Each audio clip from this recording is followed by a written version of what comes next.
Bienvenue dans Frontal. Ici, on taille la matière brute, on travaille la matière grise, on vulgarise la psychologie et on donne des tactiques concrètes pour apprendre à se comprendre. Attention, je ne suis pas psy et je ne remplace pas une thérapie.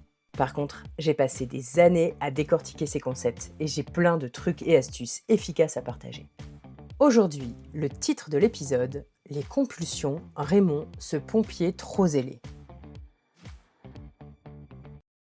Je mange sans avoir faim. Je suis incapable de m'ennuyer. Je sais que la dose de sport est devenue addictive. Je scrolle. Je fume 2 fois plus.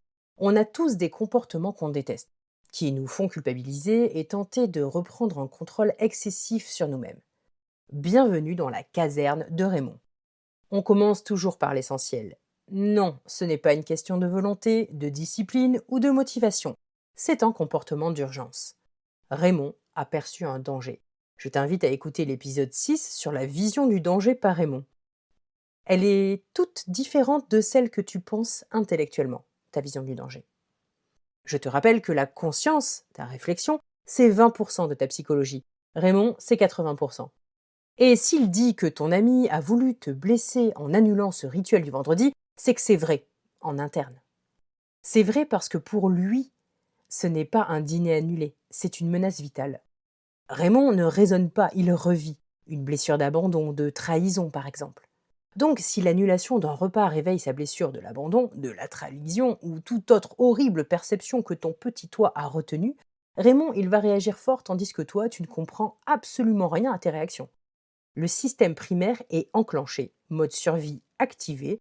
Raymond est nu dans la savane de tes blessures, déni et obscurité. Il traque l'ennemi imaginaire avec un couteau en plastique. Et toi, tu es incapable d'avoir accès à tes fonctions intellectuelles car il y a l'alarme qui t'assourdit le cerveau. La compulsion arrive. Tu fais sans réfléchir parce que tu n'es absolument pas capable de réfléchir en mode survie. Raymond déclenche des comportements qui apportent une diminution de l'anxiété immédiatement. Il se contrefout de ta santé à 60, 70, 80 ans. Il veut te sauver la vie là, maintenant. Souvent, on culpabilise de ce comportement compulsif et finalement, c'est aussi néfaste que la compulsion en elle-même. Culpabiliser déclenche un comportement de protection par Raymond. C'est un cercle vicieux. Alors, la tactique de la semaine, pas de pression.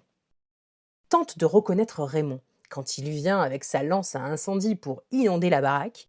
Lorsque tu as reconnu Raymond, laisse-le faire. Laisse le système évacuer la pression sans rajouter du stress au stress.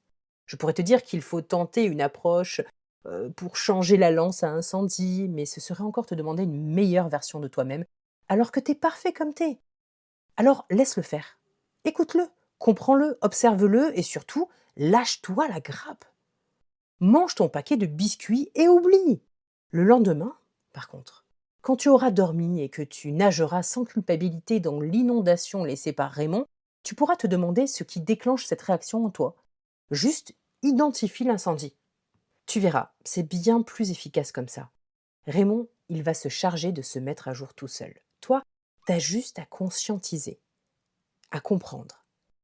Dis-moi en commentaire, il te fait faire quoi ton Raymond quand il y a le feu? Et n'hésite pas à t'abonner. C'était Elzira. N'oublie pas, ton psy, c'est toi. Retrouve-moi aussi sur Instagram et YouTube, le compte Elzira-Tis. Une production Elzira Création.